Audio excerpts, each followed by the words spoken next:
Seja muito bem-vindo à Literatura Falada, que hoje atende a sugestão de um ouvinte que pede por livros que nos façam viajar pelo Brasil do século XIX.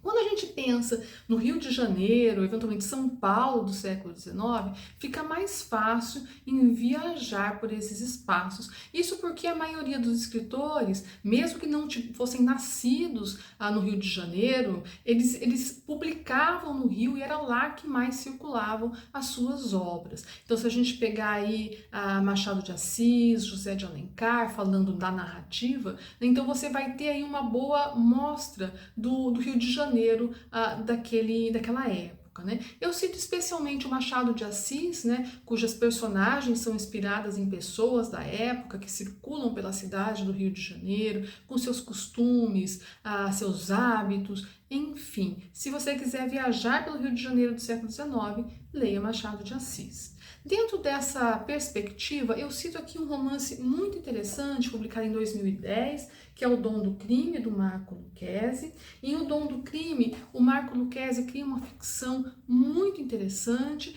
uma vez que ele cria um narrador que seria supostamente contemporâneo a Machado de Assis e que teria assistido, entre aspas, a publicação do Dom Casmurro, e acredita que Machado tivesse se inspirado em fatos reais para compô-lo, uma vez que, quando Machado trabalhava no Diário do Rio de Janeiro, havia no Rio de Janeiro uma verdadeira epidemia de crimes passionais. O escritor, o Marco Lucchesi, fez uma extensa pesquisa nos jornais da época, então quando você lê O Dom do Crime, você tem contato com recortes de jornal da época, né, que abordam uma situação em específico, um assassinato em específico, um crime passional, que supostamente, quem sabe, poderia ter inspirado Machado de Assis a compor o Dom Casmurro. Então é interessante porque a gente viaja de uma outra maneira para o Rio de Janeiro daquele momento, por seus costumes, por seus hábitos,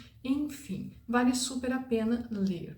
Como eu acabei de falar também do José de Alencar, eu cito aqui o Gaúcho do José de Alencar, que tem como pano de fundo a Revolução Farroupilha na década de 1830, da qual Manuel participa como homem de confiança do seu padrinho, Bento Gonçalves. A gente sabe bem que o José de Alencar circulou aí, ele era cearense e ele escreveu sobre romances históricos, romances jornalistas, mas muitos deles se passam em outras épocas, e o meu foco aqui é o século XIX, como foi sugerido pelo meu ouvinte. Bom, um outro livro interessante de ler é Úrsula, da Maria Firmina dos Reis. Maria Firmina dos Reis, uma escritora maranhense, talvez a primeira escritora mulher da literatura brasileira, uma escritora negra, a primeira escritora negra da literatura brasileira, que mostra um olhar muito particular, muito peculiar das relações interpessoais, românticas, das relações de servidão, da questão da escravidão, e que merecem demais serem lidas, né? Então, suas palavras merecem ecoar. Eu realmente sugiro a leitura desse romance, que se passa no Maranhão e que traz aí tantas curiosidades históricos-sociais para gente. Bom, um outro livro curioso de ler, que nos faz viajar por alguns territórios do Brasil do século XIX, é Inocência, do Visconde de Toné. Não sei se você tem a informação de que o Visconde de Toné, ele foi para a Guerra do Paraguai. Então, de 1865 a 1868, o Toné serviu como engenheiro na comitiva que foi ao Mato Grosso, que depois lutar na Guerra do Paraguai. Ele permaneceu lá 3 anos. Quando ele voltou ao Rio de Janeiro, ele escreveu A Retirada da Laguna, que é um texto bem interessante, dramático, em que ele mostra muito do que ele viu na Guerra do Paraguai, né? É um texto que foi escrito primeiramente em francês e foi traduzido para o português pelo filho dele. Mas o que está em questão aqui é Inocência. Inocência é considerado um dos melhores romances regionalistas sertanejos do Brasil romântico, né, do romantismo brasileiro. É um texto interessante que busca, se passa no Mato Grosso, né? E o narrador busca abordar aí os costumes amorosos, a linguagem, os hábitos, o espaço, né, sertanejo. E eu cito aqui um outro livro que eu realmente acho que é muito bacana, quase leitura obrigatória, né, que é Grande Sertão Veredas. Grande Sertão Veredas se passa no sertão brasileiro, aí em Minas Gerais, né, Bahia, e não tem assim uma datação muito precisa. Eu acho que isso é proposital do Guimarães Rosa, né? Então não dá para você saber em que ano que se passou o relacionamento do Diadorim com o Riobaldo, né? Mas a gente tem algumas pistas, né? Então, por exemplo, logo que o Riobaldo descobre que Diadorim era uma mulher e não um homem, ele vai atrás de dados, né? E ele descobre em uma igreja um registro de batismo de Diadorim de 11 de setembro de 1800 e tanto. Então a gente não sabe quanto que é 1800 e tanto, mas pelos fatos, né, e também pelo fato de que Diadorim morreu jovem, né, a gente imagina que a história lá que ele nos conta tenha se passado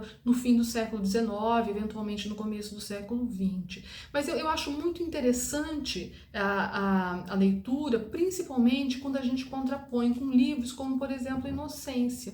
Então, Inocência é um livro do romantismo brasileiro que ainda tem alguma dificuldade em abordar um espaço outro que não seja do nosso litoral. Então, ainda era um espaço considerado muito inóspito, com hábitos muito diferentes daqueles do litoral. Então, você percebe que o narrador vê as situações todas de cima, com uma certa superioridade de um olhar mais aculturado, né, nos moldes europeus. Então você percebe isso, e principalmente quando você depois se depara com um texto do Guimarães Rosa, porque o Guimarães Rosa faz o sertanejo falar. Então é Riobaldo que conta a história para nós, é ele que tenta, o autor faz ele recuperar aí a linguagem do sertanejo, daquele espaço, daquela época, né? Os seus costumes, a sua maneira de perceber as relações. Então são experiências muito diferentes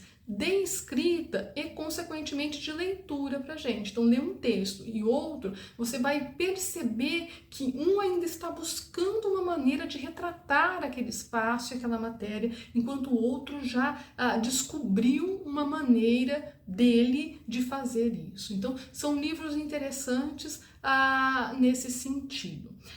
Se você tiver outras sugestões de leitura que nos façam aí percorrer espaços do século XIX, deixa aí para mim nos comentários, teria o maior prazer em comentar. É evidente que aqui eu selecionei só um ou outro. Se você gostou, deixa o seu like, não esquece de se inscrever no canal e até o nosso próximo encontro.